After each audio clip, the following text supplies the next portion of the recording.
요즘 인문학을 가르치고 강의하는 프로그램이 참 많이 늘어난 것 같습니다. 그것은 인문학을 그렇게 중요시 여기는 것은 갈수록 기술 격차가 점점 줄어들고 있는 현대 사회에서 기업들이 이렇게 어떻게 인간의 감정과 관점을 이렇게 차별화시킬까 생각한 것이 바로 이렇게 인문학으로 사람에 대해서 연구하고 사람을 가르치는 프로그램이 늘어난 것 같습니다. 사람과 사람과의 관계를 경영학 관점에서 풀어 쓴 나는 왜 사람이 힘든가라는 책에 보면은요, 저자가 사람과의 관계를 이렇게 풀어놓고 있습니다. 세상 모든 일은 사람에서 시작되고 사람에서 끝난다. 우리는 이를 잘 알기 때문에 사람을 이해하고 관리하고 또 변화시키고 독려하는 방법을 찾으려 애쓴다. 그러나 쉽지 않다. 사람은 타고난 성격과 가치관 등 여러 가지 변수들의 다양한 조합에 의해서 행동이 지배를 받는 복잡한 존재이기 때문입니다. 내가 나 자신을 이해하는 것도 어렵다. 하물며 타인을 이해하고 내 의지대로 그를 변화시키는 것은 얼마나 어려운 일인가. 어떻습니까? 이 내용들이 우리 삶에서 많이 공감되는 내용이기도 한 것 같습니다. 삶에는 수많은 만남들로 이루어져 있습니다. 우리에게 부딪히는 많은 문제들을 깊게 살펴보면은 모든 것들이 사람들과의 관계 속에서 일어난 일들을 알게 됩니다. 이 사람들의 관계가 정말 잘 원만하게 이루어지면은 모든 문제들이 잘 풀리는 것 같죠. 그런데 그와 반대로 그렇지 않으면은 이 사람들과의 관계가 불편해지고 멀어질 수밖에 없습니다. 때로는 사람들로 인하여 힘들 때도 있지만 사람들로부터 힘을 얻고 어려움을 이겨나가기 때문에 저는 이런 노래 가사가 생각이 납니다. 사람이 꽃보다 아름다워. 사람이 꽃보다 아름답다고 한 이 노래 가사를 보더라도 하나님의 형상으로 창조된 우리 인간의 모습이 또 하나님께서 정말 우리를 통하여서 얼마나 귀한 존재인지를 다시 한번 느끼게 됩니다. 성경에서는 하나님께서 사람을 통해 일하시는 분임을 우리는 너무나 잘 알고 있습니다. 성경에 우리가 본받아야 할 믿음의 많은 사람들이 있지만 이 시간 오늘 본문 말씀을 통해서 소개된 바나바를 통해 우리가 속해 있는 이 공동체 안에서 예수 그리스도를 구주로 믿고 그리스도인으로 살아가는 우리의 모습을 이 시간 오늘 말씀으로 살펴보기를 원합니다. 사도행전 곳곳에서 바나바가 어떤 사람인지 또 바나바가 어떤 사역을 감당했는지 바나바에 대한 소개가 잘 나타나 있습니다. 먼저 사도행전 4장 36절에서 37절 말씀을 함께 읽겠습니다. 구브로에서 난 레이족 사람이 있으니 이름은 요셉이라. 사도들이 일컬어 바나바라. 번역하면 위로의 아들이라 하니 그가 밭이 있음에 팔아 그 값을 가지고 사도들 발 앞에 두니라. 아멘. 바나바는 구브로 출신이고 또 레위 지파에 속한 사람입니다. 그의 히브리식 이름이 요셉입니다. 이렇게 본명은 요셉이지만 사도들이 늘 사람들을 위로해주는 바나바의 그 모습을 보고 위로의 사람이라는 별명 바나바를 붙여주게 됩니다. 바나바는 사람들 위해 큰 소리치며 군림했던 사람이 아니라 항상 사람들에게 다가가 사랑으로 위로하고 권면한 사람입니다. 초대교회가 든든히 세워져 나갈 수 있었던 이유도 어쩌면 바나바처럼 자기의 소유를 아끼지 않고 어려운 사람들을 위해 나눌 수 있었던 것과 또 공동체의 힘든 일들을 함께 위로하고 격려하였기 때문입니다. 바나바는 언제나 자기 유익보다는 남을 먼저 생각하고 배려하는 사람이었습니다. 이 말은 바나바가 참 따뜻한 사람임을 말해주기도 합니다. 바나바처럼 따뜻한 사람이 다른 사람을 위로해 줄 수 있는 진정한 위로자가 될 수 있습니다. 이기적이고 자기 중심적인 사람은 결코 위로자가 될 수 없습니다. 위로한다는 것은 어떤가요? 다른 사람을 이해한다는 말이 되기도 합니다. 이해하려면 그 사람의 말에 귀를 기울이고 그 사람의 마음에 그 귀를 기울이고 그 사람의 마음을 헤아릴 때 가능합니다. 또 그 사람의 입장에 설 때 그 사람을 이해할 수 있습니다. 바울이 1차 선교 여행을 갔을 때 함께 동행했던 마가는 여러 가지 어려움으로 중도에 포기하고 예루살렘으로 돌아오게 되죠.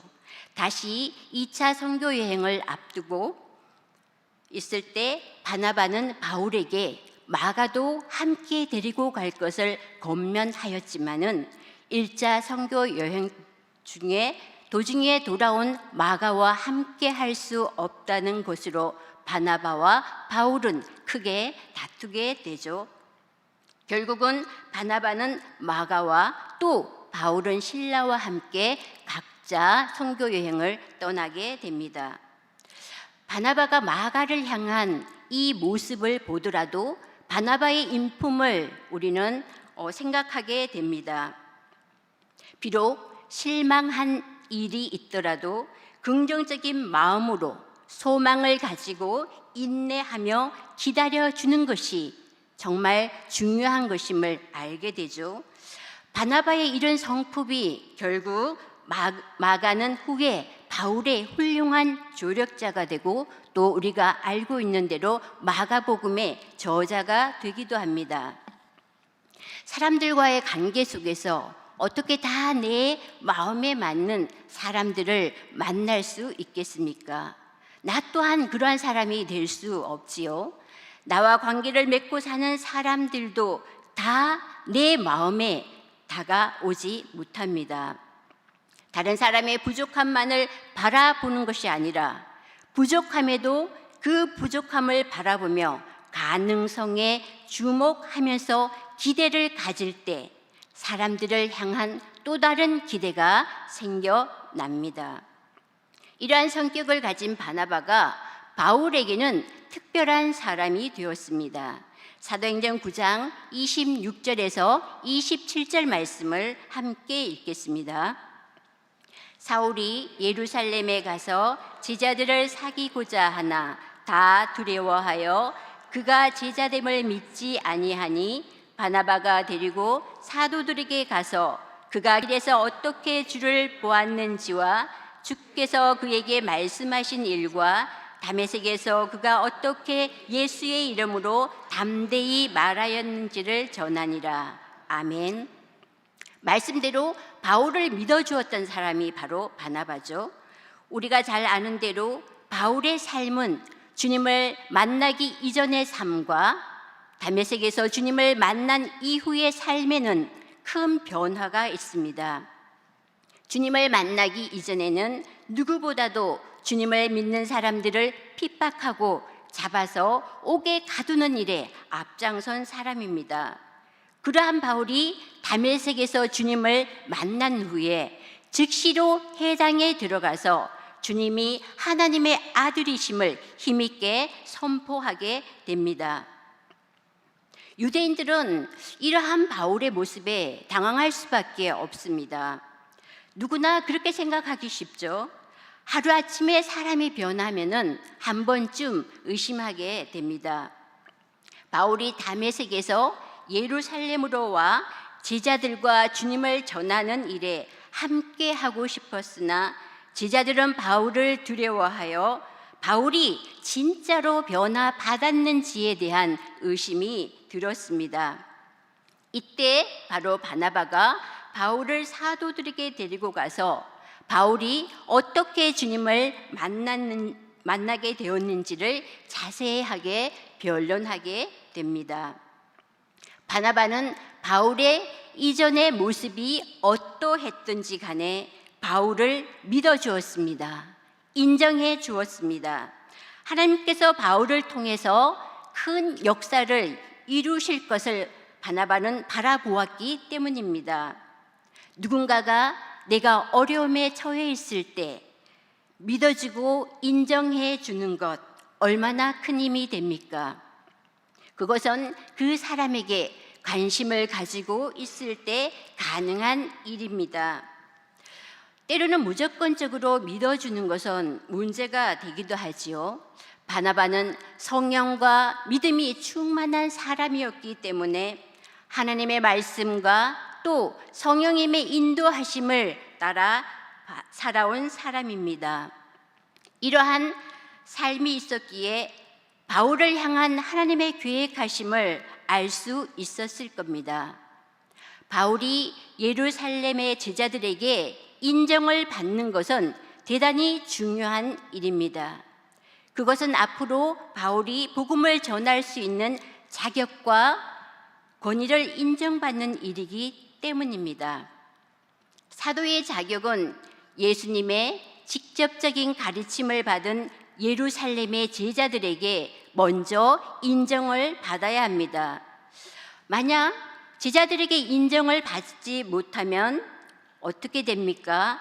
복음을 전하는 사역에 걸림돌이 생기게 마련입니다. 그리고 사람들로부터 불신을 당할 수밖에 없습니다. 바울이 예루살렘의 제자들과 사귀는 문제로 어려움을 겪고 있을 때 바울을 예루살렘에 있는 제자들에게 데리고 가서 변호해준 사람이 바로 바나바입니다. 바나바가 이렇게 바울을 변호할 수 있었던 것은 용기가 필요합니다. 모두가 아니라고 이야기할 때 그 사람이 편이 되어 주어서 인정해 주는 것 결코 쉽지 않은 일입니다. 우리가 자녀를 키우다 보면은 조급한 마음이 드는 건 누구나 다 똑같은 마음인 것 같습니다. 그것은 자녀를 향한 기대가 있기 때문이죠. 그런데 그 기대가 세속적인 가치관에 흔들릴 때 우리 자녀들 또한 흔들릴 수밖에 없습니다. 저는 자녀들이 어릴 때 새벽 기도의 기도 시간에 가장 먼저 기도한 제목이 하나님께서 자녀들을 향한 달란트를 바라볼 수 있는 지혜를 간구했습니다. 정말 하나님께서는 자녀들의 각자에 맞는 달란트를 주셨습니다. 자녀를 향한 기대를 조급한 마음으로 우리가 결정하는 것이 아니라 함께 하나님께 맡겨드리는 믿음으로 채워졌으면 좋겠습니다.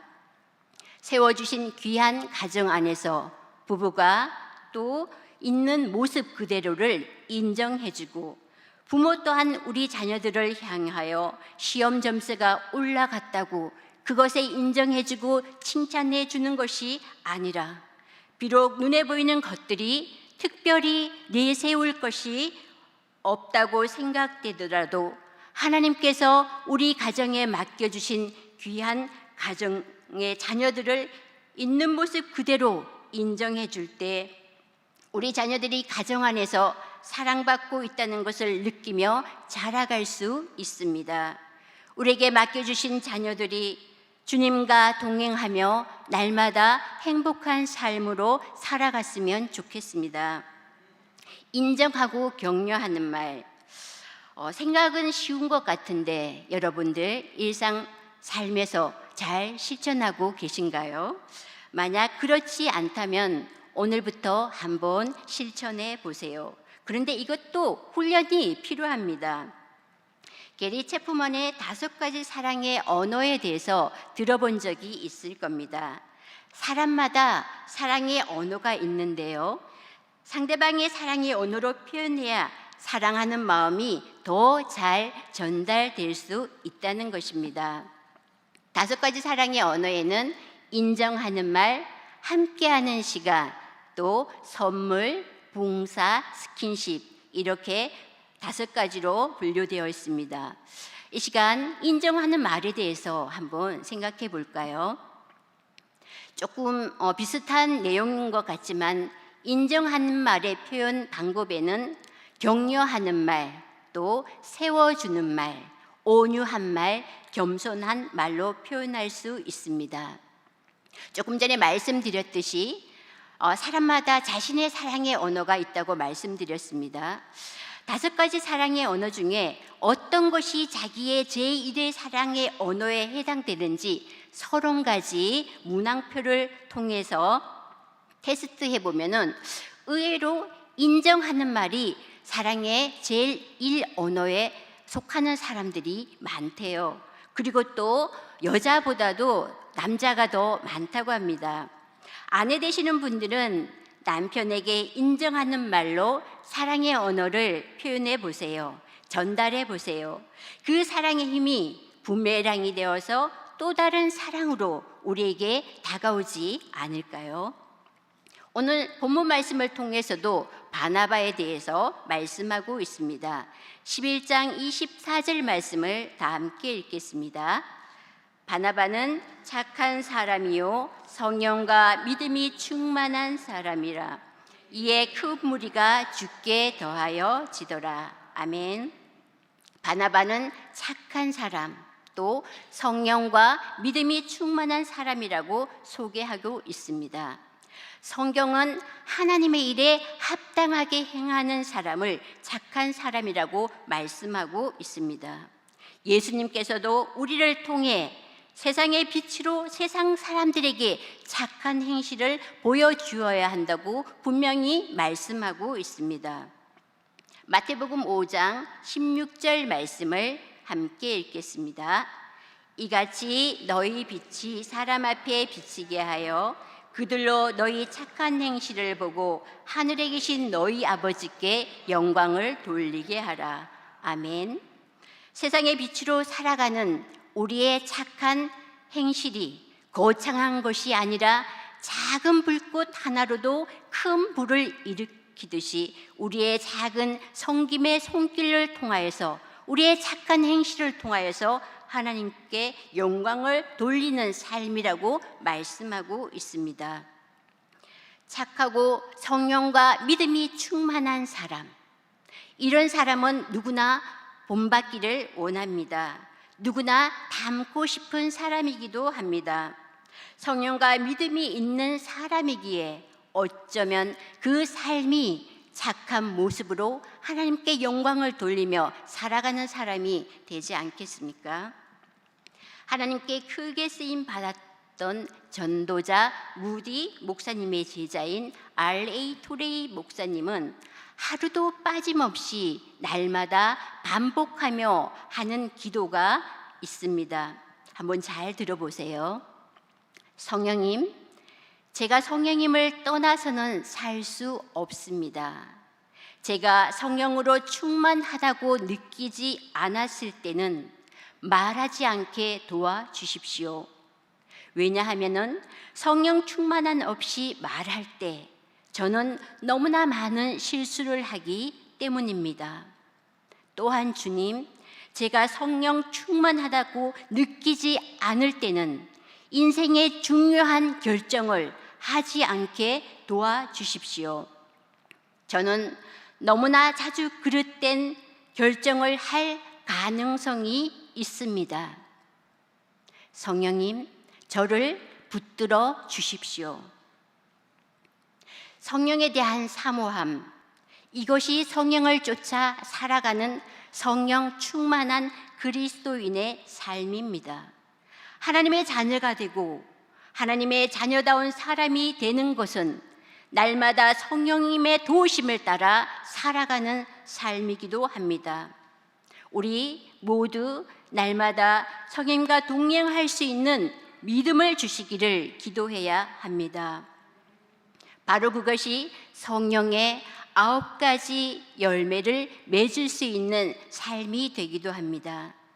바나바는 안디옥에 예루살렘 교회의 대표로 파송되어 다소에 있는 바울을 데리고 와서 안디옥 교회에서 1년간 같이 있으면서 그리스도의 도를 전하고 가르쳐 지키도록 사역한 결과 어떤 결과가 일어났나요? 바로 그리스도인이라는 이름을 얻게 되었습니다. 너무나 귀한 이름, 그리스도인입니다. 그리스도에 속한 사람입니다. 그리스도인의 정체성입니다. 또 그리스도인 된 우리 모두의 정체성이기도 합니다. 이방 선교가 본격적으로 시작된 안디옥 교회가 든든히 세워질 수 있었던 이유를 11장 26절에서 말씀하고 있습니다. 11장 26절 말씀을 함께 읽겠습니다. 만남에 안디옥에 데리고 와서 둘이 교회에 1년간 모여 있어 큰 무리를 가르쳤고 제자들이 안디옥에서 비로소 그리스도인이라 일컬음을 받게 되었더라. 아멘. 이제 말씀을 정리하겠습니다. 안디옥 교회가 이렇게 든든히 세울 수 있었던 이유는 이렇게 바나바처럼 남을 위로하고 인정하고 기다려주는 사람이 있었기 때문입니다. 바울이 2000년 기독교 역사에서 가장 위대한 사도라고 일컬음을 받을 수 있었던 이유도 바로 바나바를 빼놓을 수 없습니다. 모두 편견의 눈으로 바라볼 때 바나바가 바울을 믿어줄 수 있었던 것은 믿음과 성령이 충만한 사람이었기 때문입니다. 그런 믿음의 눈은 어디에서 올 수 있었습니까?